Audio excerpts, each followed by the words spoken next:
Hi hello friends, எல்லாருக்கும் வணக்கம்.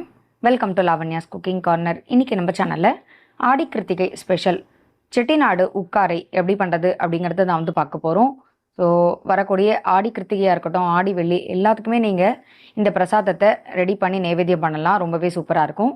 இந்த உக்காரை எப்படி பண்ணுறதுன்னு பார்க்கலாம். அதுக்கு அடிகனமான ஒரு குக்கரில் 1 கப் அளவுக்கு பைத்தம்பருப்பு வந்து சேர்த்துக்கலாம். இப்போ இந்த பைத்தம்பருப்பை வாசனை வர அளவுக்கு நம்ம வந்து வறுத்துக்கலாம். ரொம்ப செவந்துடக்கூடாது. பைத்தம்பருப்போட அந்த வாசனை வர அளவுக்கு நீங்கள் வந்து வறுத்துக்கோங்க.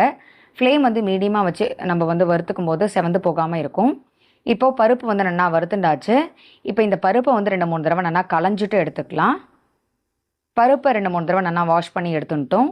இதில் நம்ம எடுத்துகிட்டு இருக்க அந்த கப்பால் 3 கப் அளவுக்கு தண்ணி வந்து சேர்த்துக்கலாம். தண்ணி ஓரளவுக்கு விட்டு வேக வச்சா தான் பருப்பு வந்து நல்லா வெந்து வந்துடும்.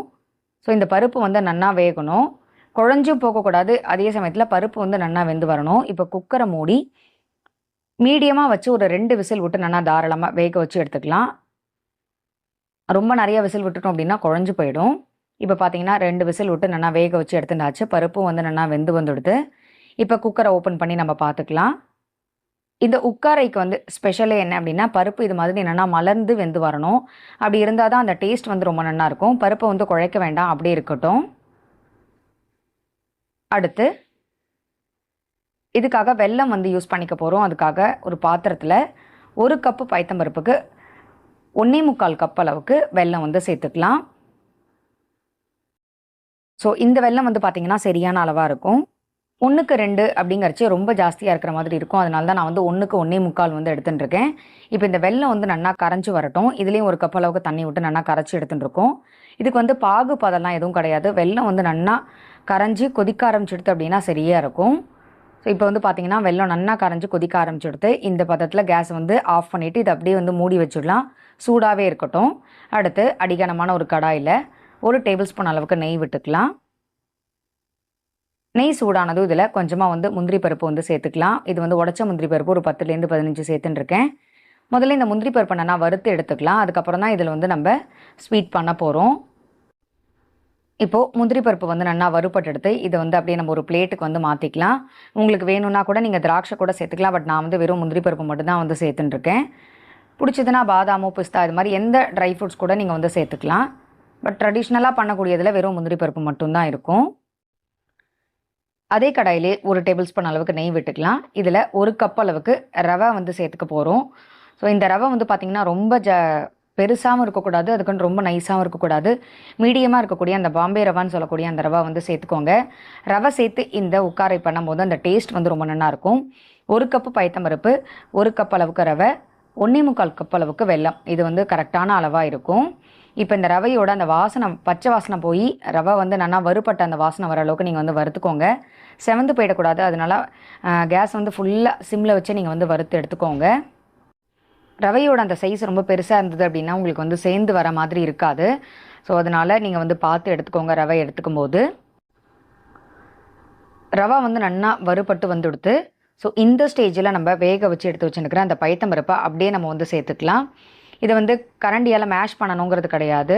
ஸோ நீங்கள் வந்து அப்படியே சேர்த்துக்கோங்க. அதுக்கப்புறம் அது ஒத்தாப்பில் கலரும் போது அந்த உக்காரையோட அந்த டெக்ஸ்சர் வந்து பார்த்திங்கன்னா அப்போ தான் ரொம்ப நல்லா இருக்கும். ரொம்ப குழஞ்சி போயிடுது அப்படின்னா அந்த டேஸ்ட் வந்து உங்களுக்கு மாறிடும். இந்த ரவா கூடவே இந்த பைத்தம்பருப்பை சேர்த்துட்டு நல்லா நீங்கள் வந்து கட்டி இல்லாமல் கலரி விட்டுக்கோங்க. கட்டிலாம் தட்டாது. ஏன்னா நம்ம நெய்யில் வந்து நல்லா பொரிச்சு எடுத்துட்டோம் இந்த ரவாவை. அதனால் வந்து கட்டி தட்டாது. இருந்தாலும் கைவிடாமல் நல்லா கலரி கொடுக்கும்போது வந்து பார்த்திங்கன்னா ஒத்தாப்பில் உங்களுக்கு வந்து நல்லா பைண்ட் ஆகி வந்துடும். ஸோ இப்போது நல்லா கலரி எடுத்துட்டாச்சு. இந்த ஸ்டேஜில் சூடாக இருக்கக்கூடிய அந்த வெள்ளை தண்ணி வந்து பார்த்திங்கன்னா வடிச்சிட்டு அப்படியே நம்ம வந்து சேர்த்துக்கலாம். இப்போது இந்த வெள்ளை தண்ணி வந்து இந்த சூடாக இருக்கணும். இல்லைனா சூடாக எடுத்துனா நீங்கள் லைட்டாக சூடு பண்ணி கூட நீங்கள் விட்டுக்கலாம். ஆனால் பச்சை தண்ணியை அப்படியே ஆறின அந்த தண்ணியை நீங்கள் வந்து விட வேண்டாம். இப்போ கொஞ்சம் கூட கட்டி இல்லாமல் நீங்கள் வந்து நல்லா கலந்து எடுத்துக்கும் போது இந்த ரவாவும் இந்த வெள்ளை தண்ணியிலே வந்து நல்லா உங்களுக்கு வந்து வெந்து வந்துடும். பைத்தம்பருப்பு ரவா ரெண்டுத்தையுமே வந்து நல்லா கட்டி இல்லாமல் கலந்து எடுத்துட்டாச்சு. ஸோ இந்த வெள்ளை தண்ணியிலே இது வந்து நல்லா கொதிச்சு வரும்போது ரவா வந்து சூப்பராக வெந்து வந்துடும். நம்ம டோட்டலாக வந்து மொத்தமாக 2 கப் எடுத்துட்டுருக்கோம். 1 கப்பு பைத்தம்பருப்பு, 1 கப் அளவுக்கு ரவா. இதுக்கு இந்த 1.25 கப் அளவுக்கு வெல்லம் வந்து சரியான அளவாக இருக்கும். ஸ்வீட்னஸ் கம்மியாக இருந்தது அப்படின்னா அந்த டேஸ்ட் வந்து உங்களுக்கு டிஃப்ரெண்ட்டாக இருக்கும். நம்ம ரவா சேர்த்துருக்கோம் அப்படிங்கிறதுனால தான் நமக்கு வந்து இந்த அளவுக்கு வெல்லம் வந்து சேர்த்துக்கணும். இப்போ வந்து பார்த்திங்கன்னா நல்லா வெந்து வந்துடுது ரவா. இந்த பதத்துக்கு இருக்கும்போது உங்களுக்கு வந்து சரியாக இருக்கும். ஸோ கேஸ் வந்து மீடியமாக வச்சு நீங்கள் வந்து நல்லா கலரி கொடுத்துக்கோங்க. இல்லைனா அடி பிடிக்க ஆரம்பிச்சிடும். ஏன்னா பயத்தம்பருப்பு சேர்த்துருக்கிறதுனால. ஸோ அடி பிடிக்காமல் இருக்கிறதுக்காக அப்பப்போ கொஞ்சம் கொஞ்சமாக நெய் வந்து சேர்த்துக்கலாம். நான் வந்து இப்போ ஒரு டேபிள் ஸ்பூன் அளவுக்கு நெய் சேர்த்து இதை வந்து நல்லா கலரி கொடுத்துக்கலாம்.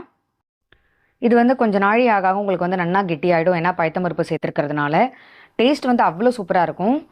இப்போது இந்த ஸ்டேஜில் அரை டீஸ்பூன் அளவுக்கு ஏலக்காய் பொடியும் நம்ம வறுத்து வச்சுட்டுருக்கிற அந்த முந்திரி பருப்பும் சேர்த்துக்கலாம். கடைசியாக இது கூடவே வந்து ஒரு டேபிள் ஸ்பூன் அளவுக்கு நெய் சேர்த்துட்டு இதை வந்து நல்லா கலரி விட்டுக்கலாம். இந்த செட்டிநாடு ஸ்பெஷல் உக்காரையோட அந்த டேஸ்ட் வந்து பார்த்திங்கன்னா அவ்வளோ சூப்பராக இருக்கும்.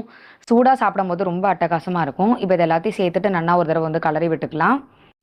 நீங்கள் கொஞ்சம் நல்லா டார்க்காக இருக்கக்கூடிய வெல்லமாக எடுத்துட்டேன் அப்படின்னா கலர் வந்து உங்களுக்கு நல்லா ப்ரௌன் கலராக இருக்கும். நான் வந்து கொஞ்சம் லைட் கலரான வெல்லம் எடுத்துட்டதுனால கலர் வந்து கொஞ்சம் சேஞ்சஸ் உங்களுக்கு வந்து தெரியறது. இந்த ஸ்டேஜில் நம்ம வந்து இப்போ கேஸை ஆஃப் பண்ணிவிட்டு கடைசியாக ஒரு ஸ்பூன் நெய் வந்து விட்டுடலாம். ஆடி கிருத்திகை ஸ்பெஷல் செட்டிநாடு உக்காரை எப்படி பண்ணுறதுன்னு பார்த்தோம். பயத்தம்பருப்பு ரவா வச்சு ரொம்ப ஈஸியான ஒரு இன்ஸ்டன்ட் ஸ்வீட் ரெசிபி இது. கண்டிப்பாக ட்ரை பண்ணி பாருங்கள். ட்ரை பண்ணி பார்த்துட்டு உங்களோட ஃபீட்பேக் வந்து எனக்கு சொல்லுங்கள். இந்த வீடியோ பிடிச்சிருந்தது அப்படின்னா உங்கள் ஃப்ரெண்ட்ஸ்க்கும் ரிலேட்டிவ்ஸ்க்கும் ஷேர் பண்ணுங்கள். மறக்காமல் நம்ம சேனலை வந்து சப்ஸ்கிரைப் பண்ணிக்கோங்க. மறுபடியும் அடுத்த ஒரு வீடியோவில் உங்கள் எல்லாரையும் சந்திக்கிறேன். நன்றி, வணக்கம்.